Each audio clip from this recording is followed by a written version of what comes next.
C'était son ultime projet, une comédie musicale qui reprend ses tubes phares écrits par Michel Berger.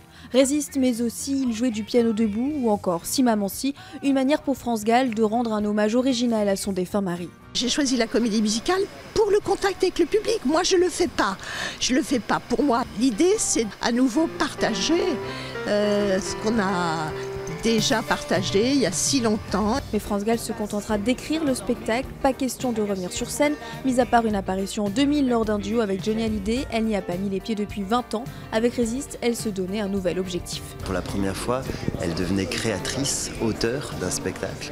Pour la première fois, elle jouait dans un film cinéma, puisque dans la comédie musicale, il y avait un petit film cinéma dans lequel elle apparaissait. Elle a choisi en 2015 de se remettre en danger, de remettre du risque en fait dans sa carrière, alors que France Gall, elle n'avait plus rien à prouver. Si ce projet lui tenait tant à cœur, c'était aussi pour transmettre sa musique à toute une nouvelle génération, à commencer par l'équipe sur scène qu'elle a suivie du casting aux dernières représentations. Elle chantait avec nous, elle dansait surtout avec nous. Je sais qu'elle avait cette énergie comme ça communicative, et puis voilà, elle n'hésitait pas à nous prendre dans nos bras. On a vécu vraiment ces moments d'une intensité assez folle. Hors des projecteurs, l'artiste se battait depuis 2 ans contre une récidive d'un cancer du sein. Elle se faisait discrète, partageant son temps entre la France et le Sénégal où elle menait des actions humanitaires.